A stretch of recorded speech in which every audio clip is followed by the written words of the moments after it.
औज़ुबिल्लाहिमिनश्शैतानिर्रजीम बिस्मिल्लाहिर्रहमानिर्रहीम। अस्सलामुअलैकुम वरहमतुल्लाहि वबरकातुहू। I am Aamir Miraj and you are watching concept coaching. Viewers, हम डेमोन्स्ट्रेटिव प्रोनाउंस कर रहे हैं, हम इंट्रोगेटिव प्रोनाउंस कर रहे हैं। और आज हमारा इंट्रोगेटिव प्रोनाउन है हुज, कि हमने हुज को कैसे इस्तेमाल करना है। तो हुज को सबसे पहले इस्तेमाल करने के लिए हम हुज लगाएंगे। हुज लगाने के बाद हम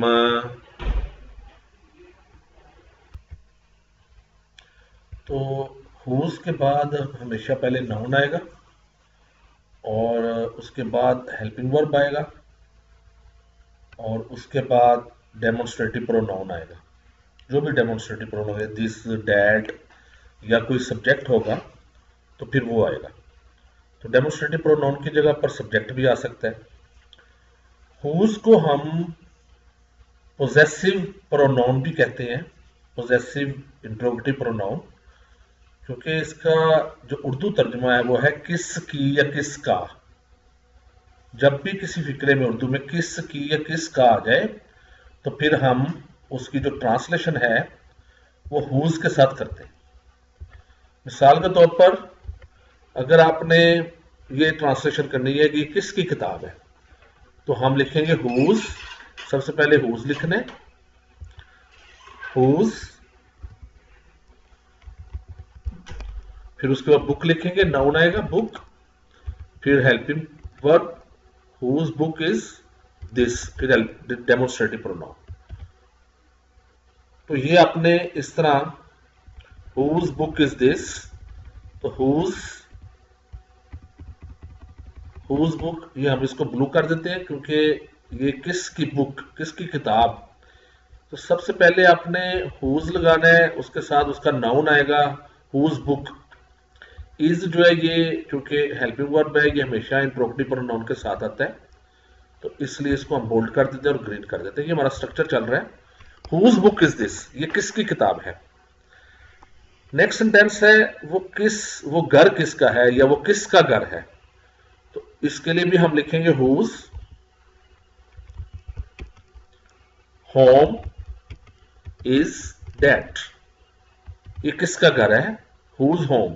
तो हुज होम, हुज हमेशा अपने नाउन के साथ आएगा, इसलिए इसको हम ब्लू कर देते हैं। और इज जो है ये हेल्पिंग वर्ब है, तो इसको हम ग्रीन करते हैं। तो हुज होम इज दिस, ये किसका घर है। तो ये याद रखिए कि हुज हमेशा अपने नाउन के साथ आता है, क्योंकि ये पोजेसिव प्रोनाउन है। ये हमेशा उस चीज की पोजेशन को शो करता है। मसलन ये बटवा किसका है, ये किसका घर, किसकी घड़ी, किसका बटवा। तो इसलिए हमेशा हम इसको इसके नाउन के साथ लगाते हैं। अब ये नेक्स्ट सेंटेंस जो है, ये बटवा किसका है या ये किसका बटवा है, तो हम लिखेंगे हुज वॉलेट। बटुए की इंग्लिश याद रखिए, मर्द का वॉलेट होता है और फीमेल का पर्स होता है। तो there is a difference between purse and wallet. Purse कहते हैं फीमेल के बटुए को और वॉलेट कहते हैं मेल के बटुए को। So whose wallet is this. Sign of interrogation लाजमी डालना है। इज जो है ये हेल्पिंग वर्ब है, हम इसको ग्रीन करेंगे। और ये बाकी वाला सेंटेंस जो था ये हमारा ब्लैक होना चाहिए था, और इसको हम ब्लैक कर देते हैं। सो हुज वॉलेट इज दिस, ये किसका बटुआ है। नेक्स्ट है तुम किसका माल खरीदते हो। तो ये प्रेजेंट इंडेफिनिट का सेंटेंस है, किसका माल खरीदते हो। Whose material, whose material do you buy या purchase, do you purchase, whose material do you purchase। तो whose material ये हमारा पोजेसिव हो गया, यानी इंट्रोगेटिव, हमारा इंट्रोगेटिव प्रोनाउन whose, इसको ब्लू करेंगे, बोल्ड करेंगे। और इसमें डू जो है वो हेल्पिंग वर्ब है, इसको हम ग्रीन कर देते हैं, बोल्ड भी कर देते हैं। तो हुज मटेरियल, किसका माल, do you purchase, do helping verb लगाएंगे, उसके बाद सब्जेक्ट आएगा। अगर सब्जेक्ट होगा तो अदरवाइज डेमोस्ट्रेटिव प्रोनाउन, तो यहां हम सब्जेक्ट भी लिख देते हैं, यहां सब्जेक्ट भी आ सकता है, डेमोस्ट्रेटिव प्रोनाउन की जगह पर आप सब्जेक्ट भी लगा दें। तो यहां हम स्लैश करके सब्जेक्ट भी लगा देते हैं, दिस इज सब्जेक्ट। ठीक है, सब्जेक्ट भी आ सकता है, और उसका आगे इसके प्लस प्रीडिकेट भी आ सकता है, प्रीडिकेट वो भी आ सकता है। सो ये हम स्ट्रक्चर है इसका हुज का। नेक्स्ट सेंटेंस करते हैं। नेक्स्ट सेंटेंस क्या है, तुम किसका लेक्चर, वो किसका लेक्चर लेता है। तो किसका लेक्चर की English, whose lecture, whose lecture, does present definite का है, does he attend, sign of interrogation. तो हुज लेक्चर, किसका लेक्चर, पोजेसिव है, किसका लेक्चर। तो अगर इसका आंसर अगर ढूंढे, देखें इसका आसान तरीका ये भी, अगर इसका आंसर ढूंढे हुज लेक्चर, तो कहेगा हिज लेक्चर। हिज चूंकि पोजेसिव है, तो पोजेसिव को हमेशा रिप्लेस करेगा हुज। किसका लेक्चर, उसका लेक्चर, तो जवाब होगा उसका। तो उसका है मतलब हिज, तो हिज को रिप्लेस करेगा हुज। तो जब भी आपको ये कंफ्यूजन हो तो आप उसका जवाब ढूंढ लें।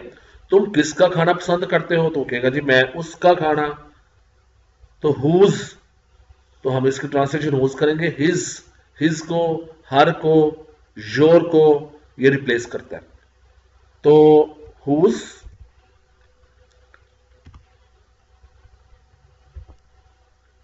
हम लिखेंगे whose meal do you like, whose meal do you like. तो हुज मील जो है ये इंट्रोगेटिव प्रोनाउन है, इंट्रोगेटिव पोजेसिव प्रोनाउन। तो इसको हमने ब्लू कर दिया, और ये जो डू है ये चूंकि प्रेजेंट डेफिनेट का सेंटेंस है, तो इसमें हम इसको ग्रीन करेंगे और बोल्ड करेंगे। नेक्स्ट है जी, whose meal do you like, तुम किसका खाना पसंद करते हो। नेक्स्ट हमारा सेंटेंस है, किसका मोबाइल सबसे महंगा है। अब किसका mobile, whose mobile, whose mobile is the most expensive, सबसे महंगा, मोस्ट एक्सपेंसिव। ये हमने सुपरलेटिव डिग्री इस्तेमाल की है एडजेक्टिव की, एक्सपेंसिव इज द एडजेक्टिव, और इसकी सुपरलेटिव डिग्री हम सबसे महंगा, द मोस्ट एक्सपेंसिव। तो मैं इसको भी जरा चाहूंगा कि मैं बोल्ड कर दूं, because it is the superlative degree of adjective. Whose जो है डेट इज एडजेक्टिव, और इसकी सुपरलेटिव डिग्री होती है most, the most expensive. Comparative होती है the more expensive, more expensive, more expensive, most expensive. So is जो है यहां पर हेल्पिंग वर्ब है, इसको हम ग्रीन करेंगे, और इसका फॉन्ट साइज मैं थोड़ा सा छोटा कर दूं ताकि ये एक लाइन में आ जाए। सो ये हमारा whose mobile is the most expensive, whose mobile is the most expensive, किसका मोबाइल सबसे महंगा है। तो सबसे महंगी की इंग्लिश होती है द मोस्ट एक्सपेंसिव, यानी सुपरलेटिव डिग्री इस्तेमाल करेंगे। तो ये एडजेक्टिव की इंशाल्लाह सुपरलेटिव डिग्री में आपको समझाऊंगा, तो आप समझ जाएंगे। ये जब इंशाल्लाह एडजेक्टिव सीखेंगे तो उसकी सुपरलेटिव डिग्री इंशाल्लाह मैं आपको समझाऊंगा। किसका तर्जुमा सबसे आसान है, तो ये भी सुपरलेटिव, सबसे आसान, जब भी सबसे आसान, सबसे महंगा, सबसे लंबा, द टॉलेस्ट, सबसे लंबा द टॉलेस्ट, सबसे छोटा द स्मॉलेस्ट। और ये भी याद रखें कि जितनी भी सुपरलेटिव डिग्रीज हैं उनके साथ हमेशा दी जाता है द स्मॉलेस्ट, द स्मॉलेस्ट, देखिए इसकी इंग्लिश होती है द स्मॉलेस्ट, सबसे छोटा, द स्मॉलेस्ट, द स्मॉलेस्ट, सबसे छोटा। द यंगेस्ट, द ब्रेवेस्ट, सबसे बहादुर, द ब्रेवेस्ट, सबसे लंबा, द टॉलेस्ट। लेकिन अगर उसके स्पेलिंग किसी वर्ड के लेंथी हो, यानी पॉलीसिलेबल वर्ड हो, तो फिर उसके साथ हम मोस्ट लगाते हैं। मसलन द मोस्ट अट्रैक्टिव, सबसे खूबसूरत, द मोस्ट अट्रैक्टिव। तो इस तरह हम सुपरलेटिव डिग्री, सबसे खूबसूरत, the most attractive, the most expensive, expensive, सबसे महंगा, द मोस्ट एक्सपेंसिव। तो यूं हम सुपरलेटिव डिग्री का इस्तेमाल कर लेते हैं। तो ये इंशाल्लाह मैं जब एडजेक्टिव आपको सिखाऊंगा तो उसमें हम सुपरलेटिव डिग्री का इस्तेमाल सीखेंगे। फिलहाल हम इसको हुज ट्रांसलेशन, हुज तर्जुमा, whose translation, whose translation, translation is the noun, is the easiest, सबसे आसान, the easiest. Whose translation is the easiest, तो the easiest is the adjective और इसके साथ दी आएगा, तो हम इसको बोल्ड कर देते हैं। दिस द इजीएस्ट, इसके साथ हमेशा दी आता है, याद रखें। The easiest, tallest, the youngest, the longest. So whose translation, इसको हम ग्रीन ब्लू कर देते हैं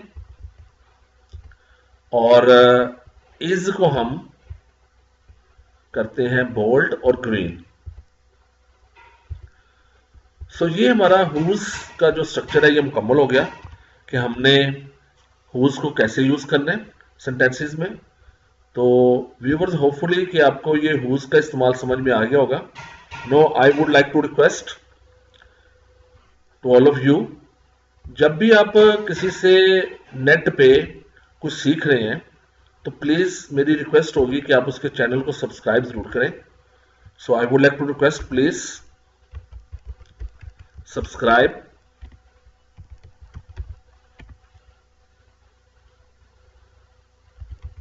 subscribe to my channel, and Allah Hafiz.